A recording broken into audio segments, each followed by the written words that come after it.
Construyamos una tabla de frecuencias para datos agrupados.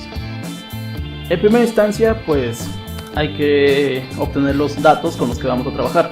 Por datos agrupados me refiero a que construiremos una tabla en la que calcularemos y definiremos una determinada cantidad de clases, un intervalo, un rango entre los cuales vamos a hacer las categorías.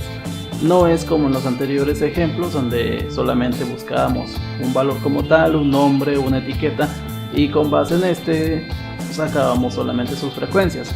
Aquí no, aquí vamos a calcular entonces un intervalo inferior, un intervalo superior, con los cuales vamos a agrupar nuestros datos para que se haga una cantidad mínima de valores. Esto es debido a que, como son datos lo suficientemente dispersos como para no tener una moda, o bueno, lo usual es que sean datos que no se repitan constantemente, lo que hacemos es contar la cantidad de datos que se encuentran en un determinado intervalo, un determinado rango. Hagamos entonces eso.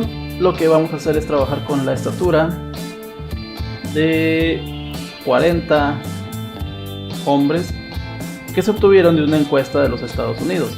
Por lo tanto, bueno, creo otra hoja porque ahí es donde voy a trabajar y pego mis valores. Voy a copiar el mismo formato que tienen dichos datos para tener coherencia en la forma de presentarlos. La estatura, entonces, como ya lo acabo de decir, es de un conjunto de sujetos de los Estados Unidos. Por lo tanto, la estatura pues está en el sistema inglés, son pulgadas.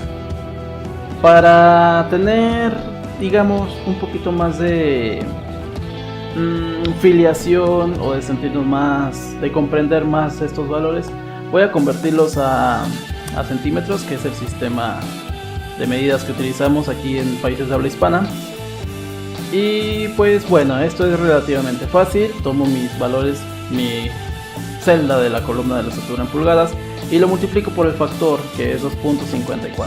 Este paso es meramente opcional, no es algo que realmente tenga que ver con la construcción de una tabla de frecuencias, pero quiero hacerlo para tener cierta afinidad y comprensión con los datos. Así que lo convertimos. Sinceramente es más fácil entender a qué se refieren 179 centímetros, que es casi un 80 metros, a que nos hablen de que una persona mide 70 pulgadas. Es nada más por mera comodidad. Entonces ya solamente tomo la celda y la arrastro para tener mis valores de esta manera. La estatura usualmente no la registramos con tantos decimales, así que también, como mero paso opcional, voy a cambiar el formato para restringirlo a solo 2 decimales. Aquí es donde lo selecciono y le damos en aceptar, y pues vemos que la estatura está en un formato pues común, usual, en la manera en la que se representa la estatura como tal. Bien, esta celda la ocupo solamente como un pequeño espacio y enseguida continuamos. ¿Qué es lo primero que debemos de calcular? Pues el número de valores, lo vamos a necesitar más adelante. Voy a cambiar esto, hacer un poquito más adelante, hacia acá.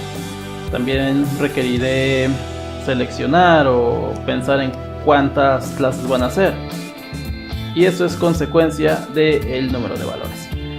Si en un momento dado quisiera yo saber el número de valores y no quiero realmente contarlos a mano, pues utilizo la función contar propia de las hojas de cálculo. Entonces selecciono esa función y entonces, no sé cuántas veces he dicho la palabra entonces, le damos enter después de seleccionar todo el rango de valores. Listo.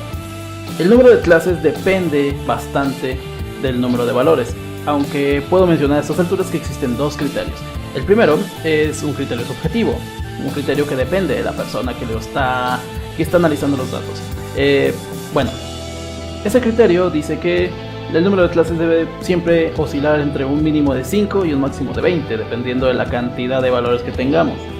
Típicamente para valores menores a 50 hay personas que utilizan mucho el 5 como el número de clases. Ese es un criterio pues bastante válido, bastante respetable. Y el otro es un criterio un poquito más sistematizado, en el que para calcular el número de clases necesitamos sacar la raíz cuadrada del número de valores. Entonces, si nos guiamos por ese criterio, pues hay que calcular la raíz cuadrada utilizando la función raíz del número de valores, que vendría siendo esta celda. La selecciono y le damos enter. Nos da un valor de 6.32. El número de clases, y aquí es importante mencionarlo, no se debe de utilizar como una fracción, como un número decimal. Por lo contrario, hay que redondearlo. Pero aquí el criterio es siempre redondear hacia arriba, sin importar la cantidad que tenga el número decimal. Se quedarían 6 y nos hubiera dado exactamente el 6. Entonces, rememorando, si el número de clases es un número entero, así se queda. Si el número de clases es un número decimal, hay que redondearlo siempre hacia arriba. Por lo tanto, el número de clases se va a volver un 7. Así que puedo prescindir olímpicamente de esta función y cambiarlo a 7. Ahora, continuamos. ¿Qué más necesito? Necesito el valor máximo y el valor mínimo. De momento, esto es lo que necesito. ¿Cómo se calcula el valor máximo? Pues con la función max. La selecciono y cubro todo el intervalo de valores. Le damos enter y listo. Aquí está nuestro valor máximo. Valor mínimo, la función es min. El cursor no deja verla. La seleccionamos y de nuevo nos vamos sobre el conjunto de valores. Damos un enter y listo. Ahora lo que se requiere es calcular la anchura de cada clase, y pues este ya depende de todos los demás valores que ya hemos calculado. En este caso vamos a requerir la diferencia del valor máximo menos el valor mínimo, así que vamos a seleccionarlos: el valor máximo menos el valor mínimo. Cerramos el paréntesis y dividimos sobre el número de clases, que dijimos que era 7, y damos enter. Esta es la anchura de clase. Tenemos un 5.40. Por comodidad es mejor redondearlo, así que así como el valor máximo y el valor mínimo, y así como las estaturas las restringimos a solo 2 decimales, lo más recomendable es hacer eso también con esta celda. Así que nos vamos al formato y de nuevo cambiamos a 2 decimales. Listo. Se quedaría entonces 5.41. Ya vemos que el programa mismo redondea de acuerdo a lo que nosotros pues necesitemos o queramos. Perfecto, entonces ya puedo presentar esta columna y vámonos directamente a construir la tabla de frecuencias. Necesitaremos entonces la columna clases y necesitaremos una columna adicional que se llame límites. Esta la voy a fusionar con otra para utilizar 2 columnas en lugar, inferior y superior. ¿Qué voy a poner en las clases? Pues en las clases va las categorías, el número de clases que definimos, que dijimos que iban a ser 7. Y en los límites, ¿qué es lo que vamos a poner? Pues bueno, en el límite inferior colocamos el valor mínimo que ya habíamos encontrado. Ahora, para la siguiente clase, el siguiente límite inferior de la segunda clase se calculará con esta celda, la de 155.70, más la anchura que ya habíamos encontrado, que en este caso viene siendo 5.41. Así que lo describimos: 5.41. Y pues listo. Otra forma es simplemente colocar la celda, esa que tenemos aquí, y fijarla. Como sea, debe dar el mismo valor, solo hay que retomar o hay que recordar que lo vamos a restringir a 2 decimales. Entonces, pues lo mejor es colocar el 5.41 tal como está. Y listo, aquí se encuentra. Lo que continuaremos haciendo es simplemente arrastrar estos valores para tener ya todos nuestros límites como tal. E igual, por facilidad, formato 2, y ya lo tenemos. ¿Cuál va a ser el límite superior en este caso? Pues el límite superior tiene que ser uno muy parecido al que sigue. En este caso podremos decir que el límite superior tiene que ser el que precisamente termine un poquito antes de tocar el límite inferior de la clase que sigue, es decir, 161.10.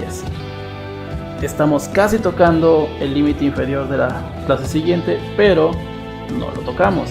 Esto es para evitar que si en un momento dado nos topáramos con un 161.11, si no restringimos o no dejamos un valor un poquito más pequeño en el límite superior, pues simplemente no vamos a saber dónde colocar ese valor, no sabríamos si colocarlo en la clase 2 o en la clase 1, así que mejor lo dejamos así, que no alcance a llegar al 161.11, quedándose solamente en el punto 10.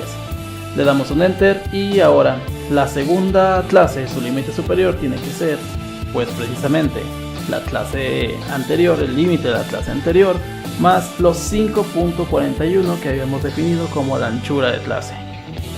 Le damos un enter y observemos lo siguiente: la diferencia que existe entre cada límite inferior tiene que ser 5.41 obligatoriamente, y la distancia que hay entre los límites superiores tiene que ser también entonces de 5.41. Eso lo platico porque usualmente confundimos la anchura de clase y pretendemos que ésta sea o abarque lo que viene siendo desde el límite inferior hasta el superior de una misma clase. Pero no, reiterando, la anchura se refiere solamente a la distancia que existe entre límites y nada más. Así que ya que comprendemos eso, ya puedo arrastrar esto hasta acá. Y nos debemos de dar cuenta de que la última clase debe tener como límite superior un valor igual o mayor al valor máximo, que en este caso se cumple. Así que vamos bien. La siguiente columna que debemos incluir es la frecuencia, que en este caso la vamos a dejar solamente como frecuencia, pero debemos saber que se refiere a la frecuencia absoluta.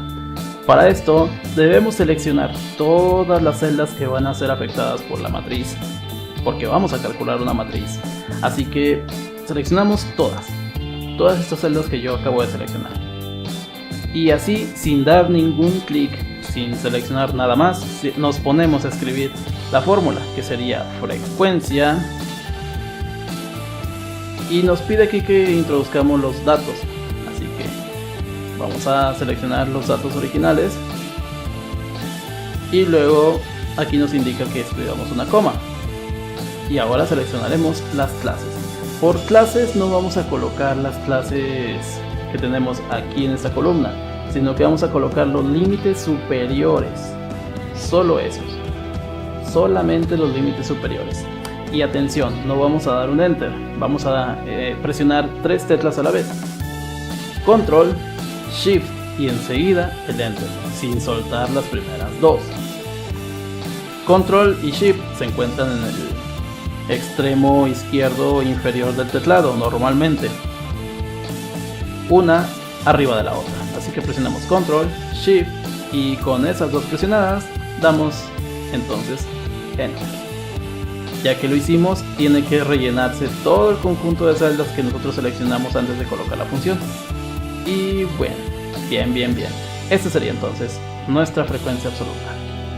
Ya que tenemos eso, pues bueno, lo que sigue es, como algo meramente opcional, cambiar las clases de acuerdo a los límites que tienen. Eso se puede hacer así o se puede dejar así como están, mientras nosotros sepamos que las clases se refieren a estos intervalos. Típicamente se recomienda que sea así, que se coloquen los límites de esta manera: 155.70-161.10. Voy a aumentar la anchura de esta columna para que quede de esta manera y podamos entonces leer mejor el gráfico que tenemos que construir enseguida. Aunque bueno, sinceramente no me agrada esa idea, vamos a saturar un poquito el diagrama, así que mejor vamos a dejar las clases con la etiqueta que le habíamos colocado anteriormente con números. Así que vamos a hacer más pequeña la columna para que no ocupe demasiado espacio, lo dejamos así tal cual. Así que vamos a construir nuestro diagrama, que en este caso tiene que ser un histograma. Seleccionamos la columna de clases, presionamos la tecla Control, CTRL, y con esa tecla presionada seleccionamos entonces la columna que necesitamos, que es la de frecuencia. Ya con esas dos columnas seleccionadas nos vamos a insertar diagrama y pues bueno, en este caso nos damos cuenta que nos está mostrando 2 barras por cada clase. No es lo que queremos, pero de momento es lo que hay. Así que le damos en siguiente y aquí hay que asegurarnos de que la opción primera columna como etiqueta esté cliqueada. Lo hacemos, esperamos un poco, las barras, una de las barras más bien desaparece, es lo que queríamos, así que le damos siguiente. Aquí no hay nada que modificar, siguiente. Vamos a colocarle un título, estatura. Luego en el eje X vamos a ponerle clases, porque se refiere a eso, y en el eje Y le ponemos simplemente frecuencia. No seleccionamos nada más, bueno, hay que prescindir de la leyenda y le damos en finalizar. Ahora, no hemos dado clic en ningún lado, seleccionamos o damos un clic en alguna de las barras y luego clic derecho, formato de serie de datos. Seleccionamos esa opción, aquí mismo en la pestaña de opciones buscamos la que diga espaciado. Lo eliminamos dejándolo en 0 y le damos en aceptar. Listo, ya tenemos nuestro histograma preparado para nuestro conjunto de valores. Así que eso sería todo. Ya tenemos el histograma, tenemos nuestra tabla de frecuencias, a la cual solamente le faltaría agregarle la frecuencia absoluta, acumulada y las frecuencias relativas. No lo vamos a hacer, en anteriores videos ya vimos cómo, así que eso sería todo. Hasta la siguiente.